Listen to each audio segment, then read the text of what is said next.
Hello everybody, Daniel Egg here, and today I am just here to talk about music because I make music and I really like music.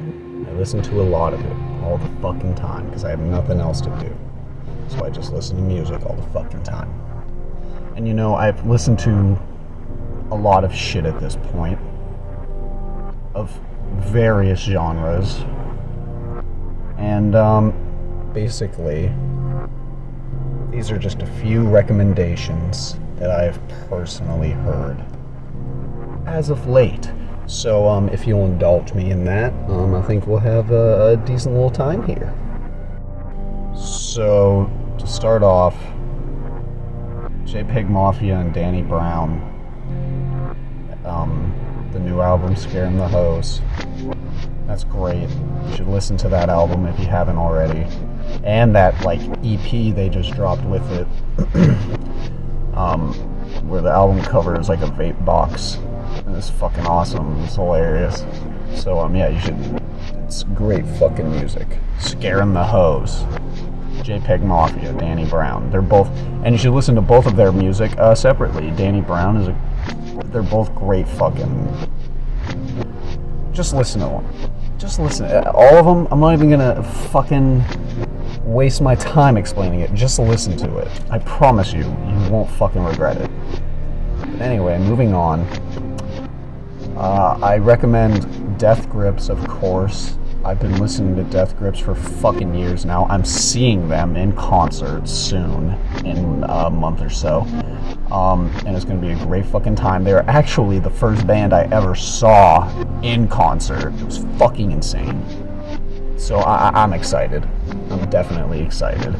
Yeah, Death Grips. Fucking unbelievable fucking music that they make. They're amazing. Listen to them. Then there's Swans. They just recently released an album. Probably their last album ever. The Beggar, my bad. And I love Swans. Swans is one of my main inspirations just in my actual music. So I have nothing but praise for Swans. Genuinely, they are seriously essential listening. It should be, because their albums are just, they hold so much weight, and some of them are so just Swans is the human experience and the human mind put into music. It is, I don't know how else to describe it other than that. And I know but I mean quite literally, it is being human. That is what I feel the main thing of Swans is just to show all sides of humanity. The most horrible, ugly fucking parts of it, with filth and cop, and then the more beautiful parts of life, with I don't know, Children of God, and even To Be Kind. Shit like that, They went from being this super, they basically invented a fucking genre. Or they pushed it, at the very least, very much forward. It was no wave in the 70s and 80s, back when, in New York and Philadelphia, a lot of big cities, crime was fucking horrible. It's still horrible, but it was fucking bad in New York. And that's where Swans is from. And that's where the no wave movement started, pretty much. But yeah, and they started out with just the most disgusting, cruel aspects of humanity, and it progressed over time into just this beautiful, at points it does transcend, it is you're in another fucking world with some of their songs and just albums alone. It's you're being teleported. So yeah, Swans, I have talked about them for too long, but listen to them. Listen to Swans. And of course, just because I do listen to his music all the fucking time because I'm a sad little boy, Juice WRLD, because makes good music. Look, okay. I love the fucking guy. I love him, sadly, to death, quite literally. And I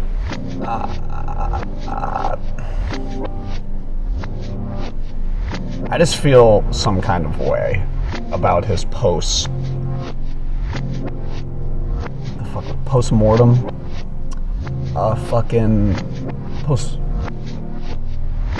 the fuck? I can't think of the word. The albums that have been released after he has died.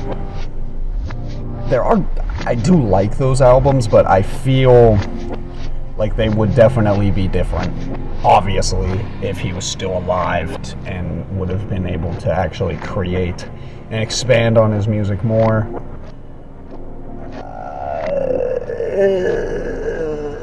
I don't know. I mean, it's cool that, like, yes, he did make a bunch of fucking music before he died. Yes, a shit ton of it.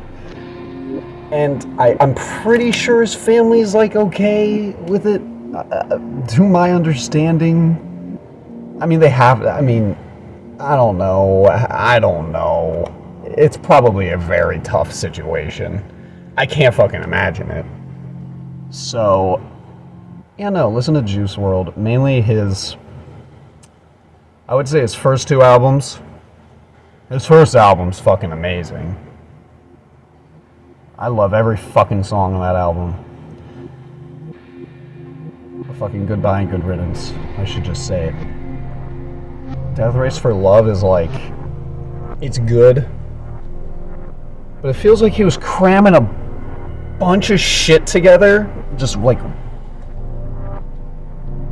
whether or not he planned on dying, it seems like he definitely did.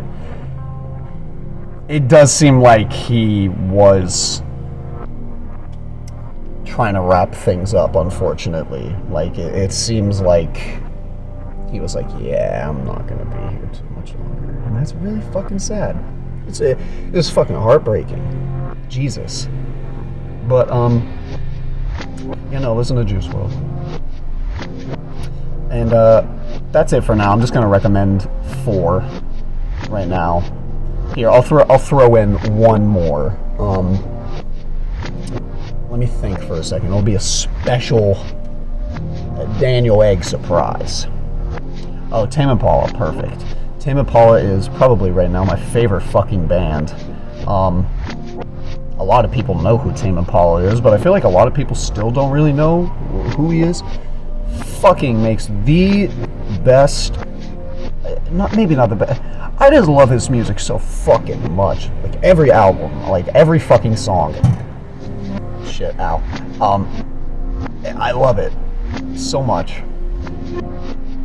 I will say, it's really hard actually at this point to say which one of his albums is my favorite, because for the longest time it was Currents, because Currents is a fucking beautiful album. I fucking love the shit out of that album. But then I listened to Currents first actually before any of his other albums, because I was late to the party, alright? And so I listened to that, and then I listened to the Slow Rush actually.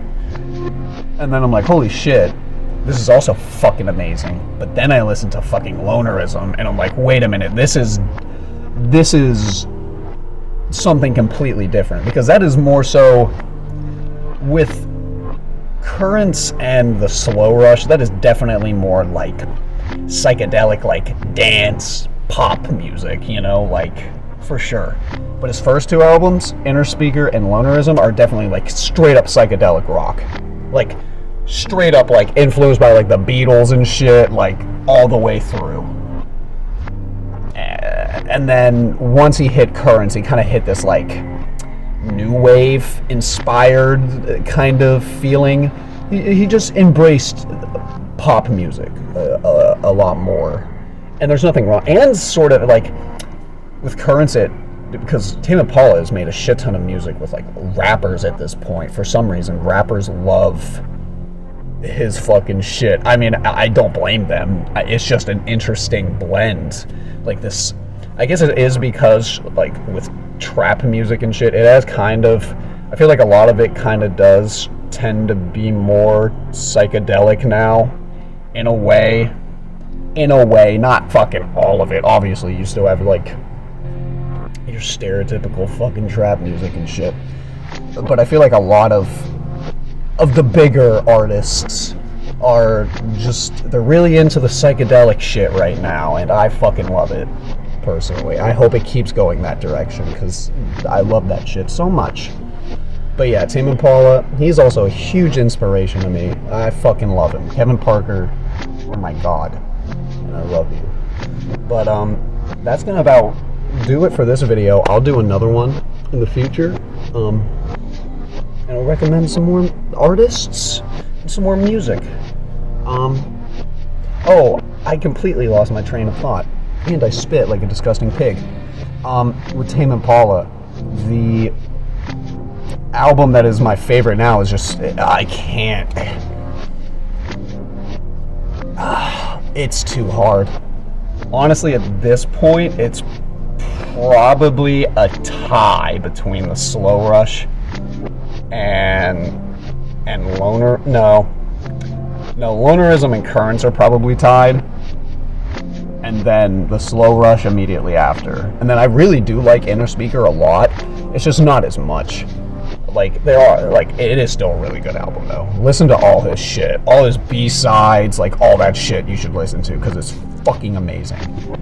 Anyway, this has been Daniel Egg. I love you, my little egglets, and I'll be seeing you very, very soon. Love you.